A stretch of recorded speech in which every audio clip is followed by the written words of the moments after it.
Ini adalah serangga paling eksotis di dunia. Dan aku punya 7 jenis yang akan kubuatkan rumah dan kupamerkan kemampuan paling keren mereka. Sebagai permulaan, serangga pertama yang kumiliki adalah belalang sembah raksasa Asia ini.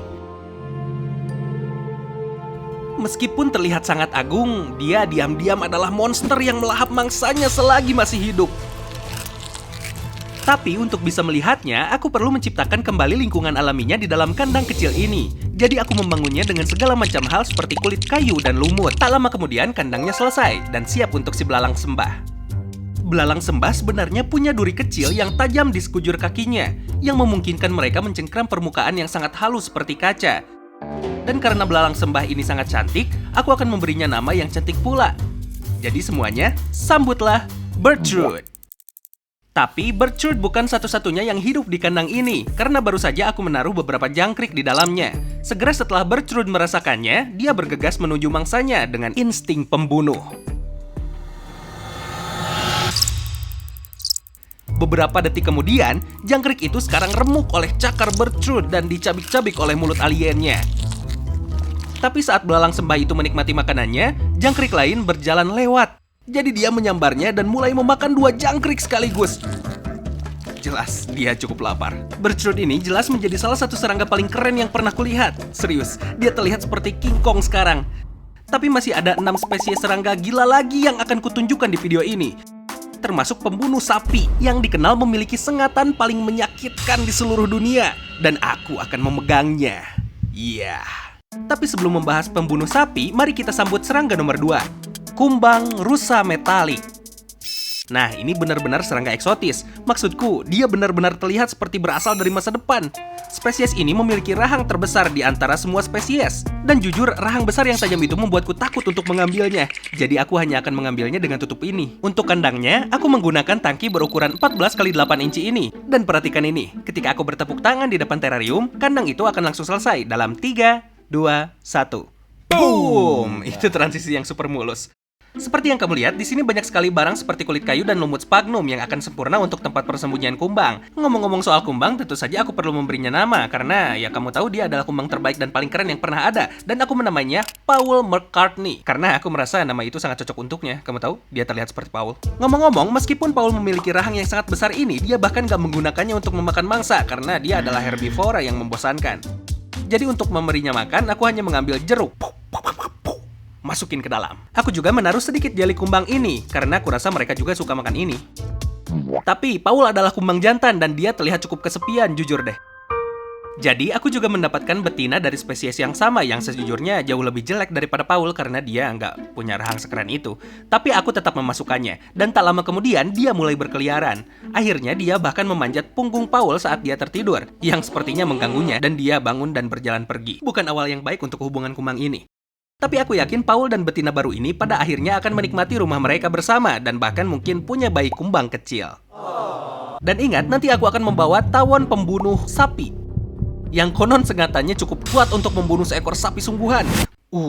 Kuharap dia nggak menyengatku. Nah, seperti yang kamu tahu, kita masih punya lebih banyak serangga eksotis untuk dipamerkan. Untuk serangga berikutnya, mari kita mainkan permainan kecil. Ketika aku menggerakkan kameraku ke bawah, kamu punya 3 detik untuk menemukan serangga di frame. Ayo.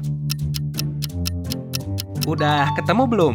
Ya, mungkin enggak. Karena serangga ini sebenarnya memiliki samaran yang sangat istimewa. Dia tersebar di sini. Ini adalah spesies serangga yang disebut Pilium philippinicum, yang umumnya dikenal sebagai serangga daun. Gak banyak yang bisa aku ceritakan tentang mereka, tapi ya aku rasa mereka cukup lucu. Selama jutaan tahun, mereka berevolusi cuma untuk mirip dengan daun. Maksudku, mereka bisa berevolusi memiliki gigi atau cakar dan sengat. Tapi mereka malah evolusi jadi kayak daun.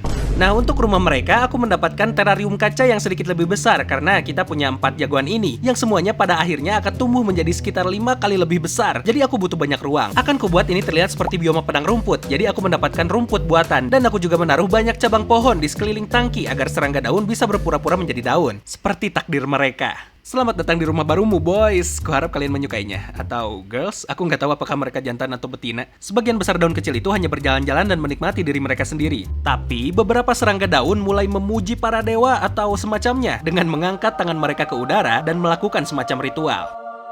Ngomong-ngomong, makanan utama mereka sebagian besar terdiri dari diri mereka sendiri. Dan maksudku adalah mereka makan daun. Jadi ya, mereka pada dasarnya kanibal. Tapi makanan favorit mutlak mereka adalah blackberry. Jadi tentu saja aku menaruh beberapa di sekitar tangki. Nah, ini cukup bagus. Kurasa daun-daun ini akan menjalani kehidupan yang fantastis di sini. Beralih ke serangga keempat, kita punya predator puncak yang ganas. Serangga ini nggak hanya memiliki taring, tapi dia juga menyuntikkan racun yang kuat ke siapapun yang digigitnya. Semuanya, sambutlah salah satu laba-laba pelompatku. Nah iya, secara teknis berdasarkan definisi, ini bukanlah serangga. Tapi berdasarkan definisiku tentang serangga, ya itu serangga. Jadi gak usah komen ya. Aku nggak akan ngambil ini dengan tanganku, karena mereka sangat cepat dan dia mungkin hanya akan melompat dari tanganku dan bersembunyi di bawah sofa atau semacamnya. Dan aku gak mau itu. Jadi aku hanya akan speedrun rumah barunya sebentar dengan banyak tempat untuk dia melompat-lompat. Dan boom, mari kita masukkan si kecil ini ke sini. Laba-laba ini sebenarnya adalah salah satu spesies paling keren karena sebagian besar dari mereka memiliki kemampuan untuk memakan mangsa hingga 3 kali ukuran mereka sendiri. Jadi tentu saja aku akan memberikan laba-laba pelompatku tantangan dengan menjatuhkan beberapa jangkrik berukuran yang lumayan. Segera, laba-laba pelompat itu bersembunyi di potongan kayu ini, seolah menunggu saat yang tepat untuk menyerang jangkrik. Tapi lucunya, dia nggak benar-benar melakukan penyergapan apapun. Justru kayaknya laba-laba pelompat itu sebenarnya takut pada jangkrik, karena setiap kali dia melihatnya, dia terkejut dan perlahan berjalan mundur. Itu sebenarnya cukup lucu. Jadi aku memberinya makan jangkrik yang lebih kecil dan memasukkannya berharap dia akan memakan itu, tapi kayaknya dia masih takut juga. Ya, aku rasa dia masih belum lapar. Jadi kedepannya, jika dia masih nggak makan jangkrik, aku akan mencoba memberinya makanan beberapa cacing kecil dan semacamnya. Untuk sekarang kita lanjut. Aku sudah menyiapkan serangga terbaik untuk yang terakhir, dan sebentar lagi aku akan memegang tawon pembunuh sapi, yang tentu saja merupakan serangga paling mematikan dari semuanya. Tapi pertama, untuk serangga nomor 5, mari kita mainkan permainan lain. Aku akan membangun kandang ini seperti ini, dan seperti yang kamu lihat, aku membangun kandang tanah kecil yang bagus dengan kayu dan lumut. Jadi sekarang, bisakah kamu menebak apa yang akan aku masukkan ke sini berdasarkan kandangnya? Pilihanmu adalah A. Hiu, B. Anjing, C. Cacing tanah. Jawabannya adalah... Jika kamu menebak hiu, kamu sebenarnya salah. Jawaban sebenarnya adalah nggak ada di antara ini. Jawabannya adalah D. Kaki seribu. Dan ya, secara teknis sekali lagi ini bukan serangga, tapi nggak usah dipikirkan. Spesies yang spesifik ini adalah kaki seribu jari kaki merah muda, yang sejujurnya aku nggak tahu kenapa dinamakan begitu, karena jari kakinya agak merah muda. Maksudku, dia bahkan nggak punya jari kaki. Seharusnya dia disebut kaki seribu kaki oranye, tapi terserahlah. Meskipun terlihat agak menjijikan, aku mengumpulkan cukup keberanian untuk mengangkatnya ke lenganku dan memindahkannya ke kandangnya. Oh tidak, ini terasa sangat aneh merayap di tanganku. Apa-apaan ini? Sumpah, ini benar-benar seperti menyengatku sekarang. Ini terasa sangat aneh. Iya, awas lu. Jadi kaki seribu punya ratusan kaki yang membantu mereka mencengkram sesuatu dan memungkinkan mereka berjalan dengan baik, meskipun mereka terbalik. Oke, mungkin gak terlalu keren sih. Nah, sayangnya untuk video ini, kaki seribu adalah pemakan paling membosankan yang pernah ada, dan pada dasarnya hanya makan materi yang membusuk. Jadi aku hanya akan menaruh beberapa blackberry di sini, dan ya, selesai. Nikmati rumah musik kecil.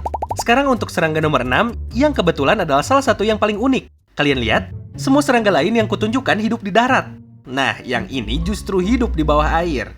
Ini adalah kumbang penyelam bergaris, dan meskipun terlihat agak biasa, mereka sebenarnya adalah pembunuh karnivora yang akan memakan mangsa yang jauh lebih besar dari diri mereka sendiri. Untuk tangkinya, aku mendapatkan akuarium 10 galon ini, dan pada dasarnya aku hanya akan mengisinya dengan substrat, tanaman air, dan yang terakhir sedikit air.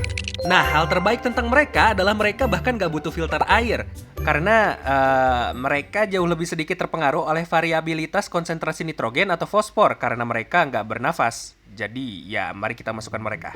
Kumbang-kumbang kecil itu awalnya malu untuk keluar, tapi akhirnya tangki itu dipenuhi oleh ketujuhnya. Cara mereka berenang sejujurnya sangat keren, karena mereka punya kaki-kaki kecil ini dan semacamnya yang mereka gunakan untuk mendorong diri mereka sendiri, yang kurasa cukup normal dan nggak terlalu keren sih. Tapi sekarang aku ingin menunjukkan kepada kalian bagaimana kumbang ini makan. Jadi untuk melakukannya, aku mendapatkan beberapa ulat Hongkong dan menjatuhkannya ke air. Setelah beberapa menit, luar biasa, seekor kumbang menemukan ulatnya. Jadi dia meraihnya dengan kakinya dan menariknya sampai ke permukaan air. Ketika dia sampai di sana, dia mulai melahap habis ulat Hongkong itu dengan menghisap kehidupan darinya. Beberapa kumbang air lainnya menemukan lebih banyak ulat Hongkong, jadi tak lama kemudian seluruh tangki sedang makan. Keesokan harinya, aku kembali untuk menemukan eksoskeleton ulat Hongkong kecil yang gak bernyawa tergeletak di lantai. Jelas, kumbang-kumbang ini menikmati makanan mereka. Nah, ini dia saat yang kita semua tunggu-tunggu. Serangga ketujuh, si pembunuh sapi. Ya, ini hanya kotak biasa, tapi di dalamnya pembunuh sapi menunggu. Nama sebenarnya dari ini adalah semut beludru, tapi legendanya mengatakan bahwa sengatannya cukup kuat untuk membunuh seekor sapi sungguhan. Itulah kenapa dia disebut pembunuh sapi. Dan aku akan membiarkan dia merayap di tanganku secara langsung. Tapi sebelum itu, aku harus menyelesaikan kandangnya agar aku punya tempat untuk, ya, kau tahu menaruhnya. Jadi dia nggak terjebak di tanganku. Hewan ini hidup di gurun di alam liar, jadi aku akan dengan cepat menciptakannya kembali di sini dan melakukan transisi super keren lainnya. Lihat nih, saat aku merapatkan tanganku, gurun muncul secara ajaib. Wow, itu transisi yang cukup keren dan layak untuk di-subscribe. Asli, coba scroll ke bawah dan klik tombol subscribe-nya ya, please, kumohon. Tolong. Seperti yang kalian lihat, aku punya lampu panas untuk membuat tempat ini bagus dan panas. Dan juga banyak tempat kecil untuk pembunuh sapi bersembunyi. Aku ambil si pembunuh sapinya dan tidak berlama-lama langsung membukanya. Pas aku buka, ternyata aku gak sengaja membeli pembunuh sapi taksidermi yang sudah mati dan bukan yang hidup sungguhan.